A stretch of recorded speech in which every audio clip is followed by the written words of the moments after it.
അപ്പോൾ നമ്മുടെ പുതിയ വിശേഷങ്ങളിലേക്ക് എല്ലാ ഫ്രണ്ട്സിനും സ്വാഗതം. അപ്പോൾ ഇന്ന് എന്തായാലും നമ്മൾ ഗുഡ് മോർണിംഗ് പറയുന്നില്ല കേട്ടോ, കാരണം രാവിലെ അല്ല, കാരണം നട്ട് ഉച്ചയ്ക്കാണ് നമ്മൾ ഈ ഒരു വീഡിയോ ഷൂട്ട് ചെയ്ത് നേരത്തെ പറമ്പിലേക്ക് വന്നിരിക്കുക കേട്ടോ.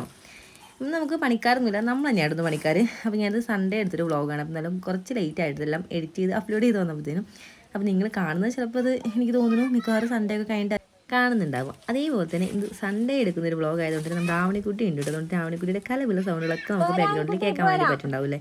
അപ്പോൾ അതിൻ്റെ ഇടയിൽ കൂടെ എന്നെ വിളിച്ചുകൊണ്ടിരിക്കുക കേട്ടോ. അപ്പോൾ എന്തായാലും ഇന്ന് നമ്മൾ ഈ ഒരു നട്ടുച്ചി ഇവിടെ ഇറങ്ങിയിരിക്കുന്നത് വരുന്നത് കേട്ടോ. അപ്പോൾ കുറച്ച് ടൈം ആയി ഇറങ്ങിയിട്ട്, അപ്പോൾ നനയ്ക്കും കേട്ടോ. അപ്പോൾ ഈ ഒരു പൊള്ളുന്ന വെയിൽ നമ്മൾ എന്തായാലും നനച്ച് കൊടുത്തില്ല എന്നുണ്ടെങ്കിൽ നമ്മുടെ എല്ലാ ചെടികളുടെ അവസ്ഥ ഭയങ്കര ശോകമായിരിക്കില്ല. പിന്നെ മഴ എന്നൊക്കെ പറയുമ്പോൾ നമുക്കിവിടെ മഴ കിട്ടിയിട്ട് കുറേ ആയിട്ടോ. അതുകൊണ്ട് തന്നെ നമ്മൾ കുറച്ചധികം സമയമായി നനയാൻ തുടങ്ങിയിട്ട് കേട്ടോ.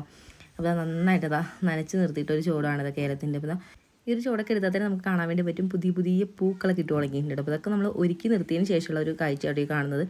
അപ്പോൾ എന്തായാലും ഒരുപാട് ചപ്പ് ഉണ്ട് കേട്ടോ ഒരുക്കിയതിൻ്റെ ഭാഗമായിട്ട്. അപ്പോൾ എന്തായാലും ആ ഒരു ചപ്പ് ഫുള്ള് നമ്മൾ ദൂരെയൊന്നും കളയാതെ മൊത്തം ഈ ഒരു ചുറ്റിലിങ്ങനെ ഇട്ട് കൊടുത്തിരിക്കുക കേട്ടോ, റൗണ്ടായിട്ട് തന്നെ. അങ്ങനെ ആകുമ്പോൾ നമ്മൾ നനയ്ക്കുന്നതിൻ്റെ ആ ഒരു തണുപ്പ് നന്നായിട്ട് അതിൻ്റെ ചോട്ടിൽ നിൽക്കുകയും കൂടി ചെയ്യുമല്ലോ. അപ്പോൾ ഇതാ അമ്മ ആ ഒരു ഭാഗത്തായിട്ട് നനച്ചുകൊണ്ടിരിക്കുന്നുണ്ട്. നമുക്ക് എന്തായാലും അവിടെ ഒന്ന് പോയി നോക്കാം. അതേപോലെ തന്നെ ഇവിടെ ആയിട്ട് നോക്കിയാൽ ഗൈസ്, നമ്മുടെ ജാതിയുടെ തയ്യാട്ടപ്പോൾ പോലെ ഓരോ തട്ടടിച്ച് ഇങ്ങനെ മേളിലേക്ക് പോകുന്നത് നമുക്ക് വല്ലാതൊരു സന്തോഷമായിട്ട്. കാരണം കുറച്ചുകൂടി ഹൈറ്റ് വെച്ച് കഴിഞ്ഞാൽ പിന്നെ നമുക്ക് നന്നായിട്ട് കായും കൂടി ഉണ്ടാവും കേട്ടോ. പിന്നെ ഇതൊക്കെ നമ്മുടെ ബെഡ് തൈകളാണ്. അപ്പോൾ നല്ല ക്വാളിറ്റി ഉള്ള ഇനം നോക്കിയിട്ടാണ് നമ്മൾ വാങ്ങിയിട്ടുള്ളത്. എന്തായാലും ഓരോ തട്ടടിച്ചിരിക്കുന്നത് ഈ ഒരു ലെവലിലാട്ടോ നിൽക്കുന്നത്. അപ്പോൾ ചെറിയ തൈയാട്ടോ നമ്മൾ വാങ്ങിയിട്ടുണ്ട്. അപ്പോൾ എന്തായാലും ഇപ്പോൾ ഈ ഒരു സ്റ്റേജിൽ എത്തിയിട്ടുണ്ട്. അപ്പോൾ പിന്നെയാണെങ്കിലേ നമ്മുടെ ഈ ഒരു ജാതിയുടെ ചൂടിൽ നന്നായിട്ട് തന്നെ പൊതയിട്ട് കൊടുത്തിട്ടുണ്ട്. അതായത് നമ്മുടെ ചപ്പൊക്കെ അപ്പോൾ അങ്ങനെ ചപ്പിട്ട് കൊടുക്കുമ്പോൾ നമ്മുടെ ഈ ഒരു ജാതിക്കും നമ്മൾ നനയ്ക്കുന്നതിൻ്റെ കൂട്ടത്തിൽ ആ ഒരു തണുപ്പൊക്കെ നന്നായിട്ട് നിൽക്കില്ല. ഇപ്പം നമുക്ക് ഡെയിലി നനയ്ക്കാൻ പറ്റില്ലെങ്കിൽ ഒരു ഒന്നിടവിട്ട ദിവസങ്ങൾ നനച്ചാലും ആ ഒരു ചൂടിൽ ചപ്പ് ഇടുന്നതുകൊണ്ട് ആ ഒരു തണുപ്പ് എപ്പോഴും അതിൻ്റെ ചുവട്ടിൽ നിൽക്കുകയും കൂടി ചെയ്യും. പിന്നെ നമ്മുടെ ജാതിയുടെ തൈയൊക്കെ നമ്മൾ നടുന്നൊരു ടൈമിൽ നന്നായിട്ട് തന്നെ വലിയ തടമൊക്കെ വെട്ടിയതിന് ശേഷമായിട്ട് നമ്മൾ നടുന്നത്. പിന്നെ അതുപോലെ നല്ലൊരു അടിവളം കൂടി കൊടുക്കുകയാണെന്നുണ്ടെങ്കിൽ നന്നായിട്ട് നമുക്കൊരു ഗ്രോത്ത് കൂടി കാണും. പിന്നെ ഇടയ്ക്കിടയ്ക്ക് ഇതുപോലത്തെ വേനൽക്കാലമൊക്കെ ആകുമ്പോൾ നന്നായിട്ട് നനയും കൂടി കൊടുക്കുകയാണെങ്കിൽ നല്ല റിസൾട്ടിൻ്റെ ആയിരിക്കും. പിന്നെ വളപ്രയോഗവും നമ്മൾ കൃത്യ ടൈമിൽ കൊടുക്കണം. എന്നാലും വലിയ കുഴപ്പമില്ലാതെ നമ്മുടെ ജാതി തൈകളൊക്കെ കയറി വരുന്നുണ്ട്. ഇതേപോലത്തെ കുറച്ച് തൈകൾ കൂടി ഉണ്ട് നമുക്ക് ഈ ഒരു സ്റ്റേജിലായിട്ട് നിൽക്കുന്നത്. ഇപ്പോൾ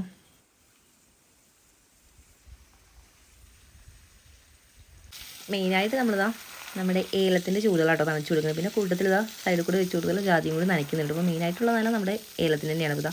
ഇതൊക്കെ പുതുതായിട്ട് വെച്ച് കൊടുത്തുള്ള ഏലാട്ടോ. തൊട്ടിട്ട് നമുക്കത് കാണുമ്പോൾ തന്നെ അറിയാൻ വേണ്ടി പറ്റും. ഒരുപാട് തട്ടകളൊന്നും പുതുതായിട്ട് വന്നിട്ടില്ല. അപ്പോൾ ചെറുതാട്ടോ. അപ്പോൾ കുറച്ച് വർഷം കൂടി കഴിയുമ്പോഴത്തേനും നിറച്ച് തട്ടകളാവും. പിന്നെ നമുക്ക് തിരിച്ചടാനോ അതിൽ നിന്ന് നമുക്ക് ഒരുപാട് തൈകൾ ഉൽപ്പാദിപ്പിച്ചെടുക്കാനൊക്കെ പറ്റും. അപ്പോൾ അത് നമ്മുടെ മോട്ടറിൽ നിന്ന് കണക്ട് ചെയ്തിട്ട് ഒരു ഓസിലൂടെ വെള്ളം വരുന്നത്.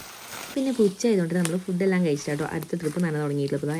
അമ്മ അവിടെ നനച്ചുകൊണ്ടിരിക്കുന്നത്. അപ്പോൾ ഞാനിപ്പോൾ ഫുഡൊക്കെ ആയിട്ട് വന്നിട്ട് നമ്മളെല്ലാവരും കൂടി ഫുഡൊക്കെ കഴിച്ചിട്ട് അപ്പോൾ പറമ്പിനൊക്കെ ഫുഡ് കഴിക്കാൻ പറയുമ്പോൾ അത് വല്ലാത്ത രസമായിരിക്കും. അപ്പോൾ കുറേ നാളായിട്ട് നമ്മൾ പറമ്പിലൊക്കെ ഇരുന്നിട്ട് ഫുഡ് കഴിച്ചപ്പോൾ ഫുഡെല്ലാം കഴിച്ചതിന് ശേഷം നമ്മുടെ പണി വീണ്ടും തുടങ്ങിയിരിക്കുകയാണ്. അപ്പോൾ പത്രങ്ങളൊക്കെ എടുത്ത് നമ്മൾ നേരെ വീട്ടിൽ പോകുമ്പോൾ തന്നെ പോകുന്ന വഴിക്ക് കുറച്ച് കാഴ്ചകളൊക്കെ കാണിച്ചു തരാം. അപ്പോൾ നമ്മുടെ ആൺകുട്ടി ഉള്ളതുകൊണ്ട് കേട്ടോ ആൾക്ക് സൗണ്ടൊക്കെ ഞാൻ ബാക്ക്ഗ്രൗണ്ടിൽ കേട്ടുകൊണ്ടിരിക്കുന്നത്. അവളെ കാണിക്കാമെന്ന് പറഞ്ഞ പോയപ്പോൾ ആൾ ഓടിക്കളഞ്ഞു വിട്ടു. അപ്പോൾ ആൾ ഫ്രണ്ട് നടക്കുന്നുണ്ട്. അപ്പോൾ ഞാനത് തൊട്ട് പുറകിലായിട്ടുണ്ട്. അപ്പോൾ ഞങ്ങൾ നേരെ പോവുകയാണ്. അപ്പോൾ എന്തായാലും പാത്രങ്ങളൊക്കെ കൊണ്ടുവയ്ക്കുന്ന പോലെ ഇനി കുറച്ച് പരിപാടിയൊക്കെ എടുക്കുന്നില്ല. അതൊക്കെ ചെയ്യാമെന്ന് വെച്ചിട്ട് പോകുമ്പോൾ അപ്പോൾ എന്തായാലും അമ്മയോടെ നനച്ചുകൊണ്ടിരിക്കുന്നുണ്ട്. അപ്പോൾ എന്തായാലും കുറച്ചേരും കൂടി നമുക്ക് നനച്ചിട്ടാണ് നമ്മൾ ഇന്നത്തെ നന ഫിനിഷ് ചെയ്യുള്ളൂ. കാരണം കുറച്ച് രാവിലെ ഇറങ്ങിയതാണ്, എന്നാൽ കൂടി നമുക്കിനി കുറച്ചധികം നനയ്ക്കാണ്. എന്തായാലും ബാക്കി നനയ്ക്കുന്നുണ്ട് കേട്ടോ. അതേപോലെ തന്നെ കഴിച്ചപ്പോൾ എല്ലാവരുടെയും ചക്കയും മാങ്ങയൊക്കെ ആകുക. നമ്മുടെ അടുത്ത് ഒരു ചക്കയുടെ മാങ്ങയുടെയൊക്കെ സ്റ്റേജ് ഈ ഒരു ലെവലിലാട്ടോ. അപ്പോൾ നോക്കിയാൽ കന്നി മാങ്ങയുടെ പരുവത്തിലാട്ടോ നമ്മുടെ മാവുകളിലൊക്കെ ഇങ്ങനെ മാങ്ങ ഉണ്ടായിട്ടുള്ളത്. അതുകൊണ്ട് തന്നെ ഈ ഒരു വലിപ്പം ആയിട്ടുള്ളൂ. മിക്കവാറും പല സ്ഥലങ്ങളിലും മാങ്ങയുടെയും ചക്കയുടെ ഒക്കെ സീസൺ ഫുള്ള് തീരുമ്പോഴാട്ടോ നമ്മളിവിടെ ചക്കയും മാങ്ങയൊക്കെ നന്നായിട്ട് മൂത്തി വിളഞ്ഞ് വിളവെടുപ്പിന് പാകമായിട്ട് നിൽക്കുകയുള്ളൂ. അപ്പോഴത്തേനും നമുക്ക് വേനൽക്കാലമൊക്കെ മാറി മഴക്കാലം ആവും കേട്ടോ. പിന്നെ അതിൻ്റെ തൊട്ട് താഴെ ഫുള്ള് ബ്ലോക്ക് പുല്ലാട്ടോ നമ്മളിങ്ങനെ നിറഞ്ഞ് നിൽക്കുന്നുണ്ട് കേട്ടോ. ബ്ലോക്ക് പുല്ല് നല്ല തണുപ്പുണ്ടാകും. തോട്ടിൻ്റെ സൈഡായിട്ട് കൊണ്ട് നന്നായിട്ട് ബ്ലോക്ക് പുല്ല് ഉണ്ടായിട്ടുണ്ട്. പിന്നെ ഒരാൾ നോക്കി എൻ്റെ ഫ്രണ്ടിൽ പോയാൽ നടന്നു കൊടുത്തെന്ന് പറയുമ്പോൾ കുറച്ച് പുറകിലായിരിക്കും കേട്ടോ. പിന്നെ കുറച്ച് നടന്നു കഴിഞ്ഞാൽ അമ്മ ഒന്നും എടുക്കാം. ഞങ്ങൾ ഇവിടെ എത്തിയപ്പോൾ നമ്മുടെ ഓറഞ്ച് നാരകത്തിൻ്റെ ഏകദേശം അടുത്തെത്തിയിട്ടുണ്ട്. ഇപ്പോൾ എന്നിട്ട് ഞങ്ങൾക്ക് ഓറഞ്ച് നാരങ്ങ പറിച്ചു തരാമെന്ന് പറഞ്ഞിട്ടുണ്ട്. അപ്പോൾ നമുക്ക് ഈ ഒരു നല്ല കൊടും വെയിലൊക്കെയാണ്. അപ്പോൾ നമുക്ക് നാരങ്ങ വെള്ളമൊക്കെ കലക്കാൻ വേണ്ടി അടിപൊളി കേട്ടോ. ഓറഞ്ച് നാരങ്ങ എന്ന് പറയുമ്പോൾ അത്യാവശ്യം നല്ല സൈസ് ഉണ്ട്. അതുപോലെ നല്ല നീരായിരിക്കും അതിൽ ഉണ്ടാവുക. നമുക്ക് ഉള്ളിങ്ങനെ പൊളിച്ച് നോക്കുമ്പോൾ നമുക്ക് കറക്റ്റ് ആ ഒരു ഓറഞ്ചൊക്കെ നമ്മൾ മുറിക്കില്ലേ അതേപോലെ തന്നെ ഉണ്ടാവും. അതേപോലെ തന്നെ നമുക്ക് അല്ലിയായിട്ട് വെറുതിച്ചെടുക്കാനും പറ്റും കേട്ടോ. നമുക്ക് ജ്യൂസൊക്കെ അടിക്കാതെ നമുക്ക് ലൈം മൂലൊക്കെ ആക്കാനൊക്കെ നല്ല ബെസ്റ്റായിട്ട്. എന്തായാലും നമുക്കത് അതിൻ്റെ ഒരു മരത്ത് നമുക്ക് ഒരെണ്ണം ഉണ്ട് കേട്ടോ. എന്തായാലും ഇടയ്ക്കിടയ്ക്ക് നല്ല അടിപൊളിയായിട്ട് തന്നെ കായ്ക്കാറുണ്ട് കേട്ടോ. എന്തായാലും ഇപ്രാവശ്യം വലിയ കുഴപ്പമില്ലാത്ത രീതിയിലുണ്ട് കേട്ടോ കാര്യം. അപ്പം നമ്മൾ അങ്ങോട്ട് പോകുന്നില്ല, വേറെ ഒന്നുമല്ല നമ്മുടെ ആവണിക്കുട്ടി ഉള്ളതുകൊണ്ടേ ഈ ഒരു ഭാഗം എന്ന് പറയുമ്പോൾ കുറേ കാലങ്ങൾ പഴക്കമുള്ളൊരു തോടാട്ടോ ഈ ഒരു ഭാഗത്തായിട്ട് കാണിച്ചു തരാം. നേരെ ഇതാണോ ഗൈസ് നമ്മുടെ തോടാണ്. പക്ഷേ ഇതിപ്പോൾ തോടാണെന്ന് പോലും അറിയാത്ത രീതിയിലാട്ടോ നിറച്ച് കാടും കയറിയിട്ടുണ്ട്. അതേപോലെ തന്നെ ഈ ഒരു ബ്ലോക്ക് പൂലൊക്കെ കയറിയിട്ട് ഇങ്ങനെ ഫുള്ള് ഇങ്ങനെ കിടക്കും കേട്ടോ. ഒരു തോട് നമുക്ക് കാണാൻ പോലും പറ്റില്ല അവിടെ നേരെ. അതുകൊണ്ട് ഞാൻ ശ്രദ്ധിച്ച് പോയില്ല എന്നിട്ട് ചോദിച്ചാൽ അപ്പോൾ തോട്ടിൻ്റെ ഉള്ളിൽ കിടക്കും കേട്ടോ. അപ്പോൾ ഏട്ടനാണെങ്കിൽ ഒരു വിധത്തിൽ ഇവിടെ ഒരു കമ്പ് നേരെ ചാഞ്ഞ് കിടക്കണം. അപ്പോൾ അതിൽ ചവിട്ടിയിട്ട് പോയതാണ്. പക്ഷെ ഞാൻ പോയി കഴിഞ്ഞാൽ അതുപോലെ ആയിരിക്കില്ല. നമ്മുടെ ആവണിക്കുട്ടി കൂടെ വരുന്നതുകൊണ്ടേ ഞങ്ങളതുകൊണ്ട് ഇവിടെ ഇരിക്കാമെന്ന് പറഞ്ഞപ്പോൾ ഞങ്ങളവിടെ നിന്ന് പറിച്ചെടുക്കുന്നുണ്ട്. പിന്നെ അത് അവിടെയൊക്കെ നമ്മൾ വാഴ വെച്ചിരിക്കും. ഏത്തവാഴയാണ് ഫുള്ള് വെച്ച് കൊടുത്തിട്ടുള്ളത്. ആ ഒരു ഭാഗത്തായിട്ട് കേട്ടോ നമ്മുടെ ഓറഞ്ച് നാരകളുള്ളത്. കിട്ടിയിട്ടുണ്ടെന്ന് തോന്നുന്നു കണ്ടിട്ട്. കണ്ടിട്ട് കിട്ടിയോ? അപ്പം കിട്ടിയിട്ടുണ്ട്. അവനെക്കുട്ടി കിട്ടി. ഓറഞ്ച് നാരങ്ങ പറിച്ചിട്ട് ആച്ച വരുന്നുണ്ട്. മുകളിലേക്കോ? ഒന്ന് കാണിക്കി നോക്കട്ടെ. പൈസ അപ്പോൾ നമുക്ക് 3 എണ്ണം കിട്ടിയിട്ടുണ്ടേ. നമുക്ക് പോയി എടുക്കാം. അങ്ങോട്ടേക്ക് പോകുന്നതിൻ്റെ ഇടയ്ക്ക് കേട്ടോ ഗൈസ് ഈ ഒരു സംഭവം കണ്ട് നല്ല രസമല്ലേ? ഒരു പൂവിൻ്റെ ഒക്കെ ഒരു ടെക്സ്ചർ. എനിക്ക് തോന്നുന്ന സംഭവം എന്തോ ഒരു പൂ എന്തോ ഉണ്ടായിട്ട് അങ്ങനെ ഉണങ്ങി നിൽക്കുന്നതാണ്. ഈ ഒരു വെള്ളിച്ചെടിയിൽ ഉണ്ടാകുന്ന ഒരു ടൈപ്പ് പൂവാണ്. അപ്പോൾ അത് നല്ല വെയിലിൻ്റെ ഒരു ശക്തിയിലേ ഉണങ്ങിയാലും ആ ഒരു പൂവിൻ്റെ ടെക്സ്ചർ ഇതൊന്നും മാറിയില്ല കേട്ടോ. നല്ല രസമുണ്ട് അത് കാണാനായിട്ട്. നമുക്ക് 3 ഓറഞ്ച് നാരങ്ങ കേട്ടോ കിട്ടിയിട്ട്. നോക്കി ഇത് നന്നായിട്ട് മൂത്തത് കളറൊക്കെ ഒന്ന് ചേഞ്ച് ആയിട്ട് നന്നായിട്ട് പഴുത്തിട്ടുണ്ട്. അപ്പോൾ കറക്റ്റ് നമ്മുടെ ഒരു ഓറഞ്ചിൻ്റെ അത്രയും വലിപ്പം ഉണ്ടാവും. അതേപോലെ തന്നെ മുറിച്ച് കഴിഞ്ഞാലും കറക്റ്റ് ഒരു ഓറഞ്ചിൻ്റെ ടെക്സ്ചറിൻ്റെ ഉള്ളിലായി. അപ്പോൾ നല്ല നീരുണ്ടാവും കേട്ടോ. കാണുമ്പോൾ തന്നെ നമുക്കറിയാലോ. സാധാരണ ഒരു നാരങ്ങ എന്നൊക്കെ പറയുമ്പോൾ ചെറുതുമാണ്. അതുപോലെ തന്നെ കുറച്ച് നീരല്ലേ ഉണ്ടാവുള്ളൂ. പക്ഷേ ഇതങ്ങനെയല്ല കേട്ടോ, ഒരുപാട് നീരൊക്കെ ഉണ്ടാവും. പിന്നെ ഇത് നമുക്കിങ്ങനെ വെള്ളമൊക്കെ കലക്കി കുടിക്കുകയാണെങ്കിൽ അടിപൊളിയാട്ടോ. ഒരു പ്രത്യേക തരം ടേസ്റ്റ്. വാവയുടെ എടുക്കണ്ടേ. ആവണിക്കുട്ടിയുടെ കയ്യിലിരിക്കുന്നതായാലും പച്ച കളറാണെങ്കിൽ ഇപ്പോൾ നോക്കി കളറൊക്കെ ചേഞ്ച് ആയി തുടങ്ങിയതോ ഒരു യെല്ലോ കളറിൽ ആയി തുടങ്ങുന്നുണ്ട്. അപ്പം എന്നാലും 3 നന്നായിട്ട് മൂത്തതാണ്. കാണിച്ചു കൊടുത്തേ. കയ്യിലെടുക്കുന്നതിൻ്റെ ഒരു തോടുന്നൊക്കെ നല്ലൊരു മണം കേട്ടോ. ഒരു ഓറഞ്ചിൻ്റെ നാരങ്ങയുടെ ഒക്കെ ഒരു മിക്സ് ആയിട്ട് നല്ല മണമുണ്ട്. ആ ഒരു തോടിൽ അത് നല്ല രീതിയിൽ നീരുണ്ട് കേട്ടോ. എന്ത് തമ്പേനെ കാണിച്ചു കൊടുക്കുക. നിങ്ങൾ ആരെങ്കിലും ഒരു ഓറഞ്ച് നാരകമൊക്കെ വെച്ചിട്ട് വെള്ളമൊക്കെ കലക്കി കുടിച്ചിട്ടുണ്ടെങ്കിൽ കമൻറ്റ് ചെയ്യാൻ വേണ്ടി മറക്കാം. നമ്മുടെ ഈ ഒരു ഓറഞ്ച് നാരകമൊക്കെ ആയിട്ട് നമ്മൾ നേരെ വീട്ടിലേക്ക് വേണം. അപ്പം ഒരു ചുട്ടുപൊടുന്ന വേദി ഒരു ഓറഞ്ച് നാരക വെച്ച് നമ്മളൊരു വെള്ളമൊക്കെ കലക്കി കുടിച്ചിട്ട് അടിപൊളി അടാറായിട്ട് തന്നെയാണെന്ന് പറയാം. അപ്പം ഇത് പൊളിച്ചിട്ടുള്ള സംഭവം എങ്ങനെയാണെന്നൊക്കെ ഞാൻ എന്തായാലും കാണിക്കാം. നല്ല വലിയ വലിയ കുരുക്കൾ അടങ്ങിയത്. നമ്മൾ ഈ ഒരു ബംബ്ലീസൊക്കെ പറിക്കുമ്പോൾ ഉണ്ടാകുന്ന കുരു ഉണ്ടാവില്ല. അപ്പോൾ ആ ഒരു രീതിയിലാണ് ഇതിൻ്റെ കുരുവൊക്കെ ആ ഒരു ടെക്സ്ചറിലാണ് ഇരിക്കുന്നത്. അപ്പോൾ നമുക്ക് പൊളിച്ചിട്ട് നേരെ കാണിക്കാം. വീട്ടിൽ പോകാൻ നമുക്ക് എന്തായാലും നല്ല തണുത്ത കാറ്റ് വീശുന്നുണ്ടോ. കൂട്ടിട്ട് അടിപൊളി വെയിലൊക്കെ ആയിട്ട് ഒരു ചെറിയൊരു തണുത്ത കാറ്റ് വീശുമ്പോൾ നമുക്ക് വല്ലാത്തൊരു എന്താ പറയുക നല്ലൊരു ഉഷാറ് വരുന്നുണ്ട് കേട്ടോ. കാരണം നമ്മൾ കുറേ ദൂരമൊക്കെ നടന്ന് മടുക്കുക അല്ലെങ്കിൽ എന്തെങ്കിലുമൊക്കെ പണിയൊക്കെ ചെയ്യുമ്പോൾ ഇത്രയും ചുട്ടുപൊള്ളുന്ന വെയിലത്ത് നമുക്കൊരു ചെറിയൊരു കാറ്റ് വരുമ്പോൾ വല്ലാത്തൊരു സുഖമാട്ടോ. എന്തായാലും നമുക്ക് നേരെ മേളിലേക്ക് കയറാം. നമ്മൾ മേളിലേക്ക് നടന്ന് എന്താ ഈ ഒരു രീതിയിൽ എത്തിയിട്ടുണ്ട്. ഈ ഒരു ഭാഗത്തായിട്ട് നമ്മുടെ ഇപ്രാവശ്യത്തെ നമ്മുടെ പുതിയ കപ്പക്കൂടൊക്കെ വെട്ടിക്കൊടുത്ത് നമ്മൾ കപ്പയൊക്കെ നട്ടു കൊടുത്തിട്ടുണ്ട്. അപ്പോൾ എല്ലാം വളർന്നത് ഈ ഒരു സ്റ്റേജിൽ എത്തിയിട്ടുണ്ടോ. എന്തായാലും മണ്ണൊക്കെ കൂട്ടി കൊടുത്താൽ നല്ല അടിപൊളിയായിട്ട് നിൽക്കും. നല്ല ഡയറക്റ്റ് സൺലൈറ്റ് കിട്ടുന്ന ഒരു ഏരിയ തന്നെ എടുത്ത് നമ്മളിവിടെയൊക്കെ സ്പ്രിംഗ്ലറൊക്കെ വെച്ച് കൊടുത്തിട്ട് അതിൻ്റെ ഒരു തണുപ്പുണ്ട് കേട്ടോ. കാരണം ഇപ്പോൾ പോലും ആയാലും നമ്മൾ കുറച്ച് നേരത്തെ താഴേക്ക് പോകുമ്പോൾ സ്പ്രിംഗ്ലർ അടിക്കുന്നുണ്ടായിരുന്നു. ഇപ്പോൾ നമ്മൾ മാറ്റിയതാണ്. ഇപ്പോൾ നല്ല തണുപ്പുണ്ട് കേട്ടോ.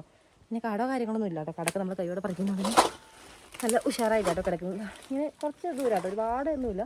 കുറച്ച് ഭാഗം മാത്രം ഇങ്ങനെ കണ്ടാൻ വേണ്ടിയിട്ട് ചെറിയ ചെറിയ കപ്പക്കൂടൊക്കെ ആക്കിയിട്ട് അങ്ങനെ നട്ടു കൊടുത്താണ്. എന്തൊക്കെ നമ്മളെ താഴേക്ക് പോകുമ്പോൾ വലിയ കുഴപ്പമില്ല കേട്ടോ. പക്ഷേ കയറി വരുമ്പോൾ എന്ന് പറയുമ്പോൾ വല്ലാത്തൊരു കയറ്റാട്ടോ. എന്നാലും കുറച്ച് ദൂരം നമ്മൾ നടക്കുമ്പോഴത്തേനും അടുത്ത് കൂട്ടോ വല്ലാത്തൊരു കയറ്റാണ്. കുത്തനെങ്ങനെ വലിയൊരു കയറ്റാണ്. അപ്പം എന്തായാലും പകുതി എത്തിനി നമുക്ക് പകുതിയും കൂടി പോകാൻ കേട്ടോ. നേരത്തെ വിഴുകാന്ന് കേട്ടോ. അപ്പത്തേനൊക്കെ എനിക്ക് നന്നായിട്ട് വരക്കുണ്ടേ.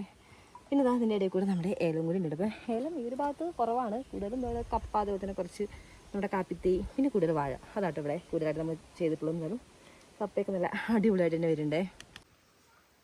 നമ്മൾ എപ്പോഴും ഇട്ട് കൊടുക്കുന്ന ആ ഒരു തണ്ടിയിൽ തന്നെയാണ് കേട്ടോ നമ്മൾ ഈ ഒരു ഭാഗത്തായാലും കപ്പക്കൂടം വെട്ടിയ സമയത്ത് നടാൻ വേണ്ടിയിട്ടുള്ള തണ്ടുകളൊക്കെ മുറിച്ചെടുത്തത്. എല്ലാ പ്രാവശ്യം നമ്മൾ ചെയ്യുമ്പോൾ നമുക്ക് ഉണ്ടാകുമല്ലോ കുറച്ച് തണ്ടുകൾ.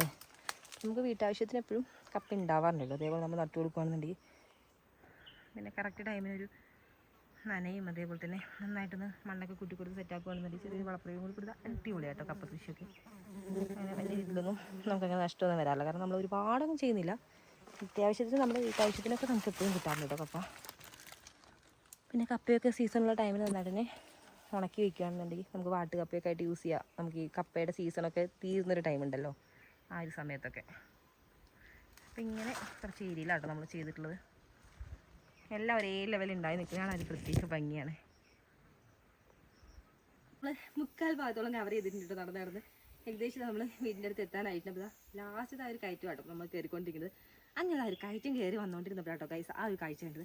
വേറെ നല്ലതാ എൻ്റെ തലയ്ക്ക് മുകളിൽ ഒരു ആശം പടർന്ന് വന്നിരിച്ച് നല്ല അടിപൊളിയായിട്ട് നിൽക്കുന്നുണ്ടോ. നമ്മുടെ റോബസ്റ്റിൻ്റെ കൊലയാട്ടോ നന്നായിട്ട് തന്നെ നല്ല അടിപൊളിയായിട്ട് തന്നെ വന്നിട്ടുണ്ട്. നോക്കി നമ്മുടെ ആവണിക്കുട്ടി നിർത്തിയിട്ട് ഞാൻ നേരെ കാണിച്ചു തരാം. അപ്പോൾ ഇതാ ചെറിയ സൈസ് ഉണ്ട് നമ്മുടെ ഒരു കൊല. മൂത്തിട്ടില്ല കേട്ടോ. പക്ഷേ എന്തായാലും മൂക്കാനുള്ളൊരു വെയിറ്റിങ്ങിനാണ് നമ്മളിപ്പോൾ കേട്ടോ. ഒരു 5-6 കൊലയും കൂടി ഉണ്ട് കേട്ടോ നമുക്കിനി വെട്ടാനായിട്ട്. അപ്പോൾ എന്തായാലും എല്ലാം മൂക്കുന്നതേ ഉള്ളൂ. അപ്പോൾ മൂക്കുന്നതൊക്കെ നമ്മളിപ്പോൾ വെട്ടി എല്ലാം തീർന്നുണ്ട്. അപ്പോൾ എന്തായാലും ഇതൊക്കെ മൂക്കുന്നതനുസരിച്ച് കുറച്ചുകൂടി നല്ല സൈസ് കേട്ടോ കായൊക്കെ. പിന്നെ നമ്മുടെ റോബസ്റ്റിൻ്റെ കൊല എന്നൊക്കെ പറയുമ്പോൾ പഴുത്ത് നല്ലൊരു മധുരം ഉണ്ട്. നല്ല ടേസ്റ്റ് വേണ്ടോ. ഈ ഒരു വെയിലത്തൊക്കെ നമ്മളിങ്ങനെ ഇതേപോലത്തെ ഫ്രൂട്ട്സൊക്കെ നമ്മൾ കഴിക്കുകയാണെന്നുണ്ടെങ്കിൽ നമുക്കായാലും നല്ല അടിപൊളി തന്നെയാണ്. അപ്പം എന്നാലും നല്ല വെയിലുണ്ടെങ്കിൽ നമ്മൾ വെട്ടി നന്നായിട്ട് മൂത്ത് കഴിഞ്ഞാൽ പിന്നെ വെട്ടി വെച്ച് 2 ദിവസത്തിനുള്ളിൽ നമുക്ക് പഴുക്കൂട്ടും. അതിന് നല്ല പഴുത്ത കായ് കഴിക്കാൻ വേണ്ടി വരും. എന്നാലും നല്ല അടിപൊളിയായിട്ടുള്ള കുറച്ച് കൊലകളും ഉണ്ട് നമുക്ക് വെട്ടാനൊക്കെ ആയിട്ട്. എന്താ മണിക്കുട്ടി ഇതാ നമ്മുടെ കൊല കാണിച്ചു കൊടുത്തേ. അപ്പം എന്തായാലും ഇതേപോലത്തെ കുറേ കാഴ്ചകൾ നമുക്ക് കാണിച്ചു തരാനുണ്ട്. അപ്പോൾ നമ്മുടെ മൂട്ടിക്കൂടെയൊക്കെ ആയാലും ഇപ്പോൾ പൂത്ത് തെളിഞ്ഞ് നിൽക്കും. അപ്പോൾ എന്തായാലും കായ ആവാൻ വേണ്ടി കുറച്ചധികം ടൈം എടുക്കും. പറയാൻ സമ്മതിക്കുന്നില്ല കേട്ടോ. എന്താ കാണിച്ചു കൊടുക്ക്, കായ കാണിച്ചു കൊടുത്തേ. ഇതാ അവിടെ നോക്കി കാണിച്ചു കൊടുത്തേ. അപ്പം എന്തായാലും പറ. അപ്പോൾ ഇതേപോലത്തെ കുറേ കാഴ്ചകൾ ഇതേപോലത്തെ അവിടെ വേറൊരു കായ് കൂടി ഉണ്ട്. അപ്പോൾ താഴേക്ക് കുറേ കൊല ഇങ്ങനെ കുറച്ച് നിൽക്കുകയുള്ളൂ. അപ്പോൾ എന്തായാലും അതായിട്ടാണ് കാണിച്ചു തന്നുകൊണ്ടിരിക്കുന്നത്. എന്തായാലും ഇതേപോലത്തെ കുറേ കാഴ്ചകൾ നമ്മുടെ പറമ്പിലിറങ്ങി നമുക്ക് കാണിക്കാൻ വേണ്ടി പറ്റും. അപ്പോൾ എന്തായാലും അങ്ങനെ ഒത്തിരി കാര്യങ്ങളൊക്കെ ഉണ്ട്. എന്തായാലും ഇതേപോലത്തെ കാഴ്ചകളൊക്കെ നിങ്ങൾക്ക് ഇഷ്ടമാണെന്നുണ്ടെങ്കിൽ നമ്മുടെ ചാനൽ സബ്സ്ക്രൈബ് ചെയ്യാതെ കാണുന്ന കൂടെയാണെങ്കിൽ എന്തായാലും സബ്സ്ക്രൈബ് ചെയ്യണം. എന്നാൽ മാത്രമേ ഇതുപോലത്തെ കുറേ കാഴ്ചകളൊക്കെ കാണാൻ വേണ്ടി പറ്റുള്ളൂ. കേട്ടോ എന്തായാലും നമുക്കിനി നല്ലൊരു വീഡിയോ ആയിട്ട് അടുത്തൊരു വീഡിയോയിലൂടെ കാണാം കേട്ടോ. അല്ലാന്നുണ്ടെങ്കിൽ ഇതാ ഇപ്പം തന്നെ ഒരു കൊലയുടെ കാര്യത്തിലാണ് തീരുമാനമാക്കട്ടെ. വലിച്ച് വലിച്ച് താഴേക്കിടാനുള്ള ശ്രമം തോന്നുന്നു. അപ്പോൾ എന്തായാലും നമുക്കിനി നെക്സ്റ്റ് അടിപൊളി വീഡിയോ ആയിട്ട് കാണുന്നത്. ബൈ.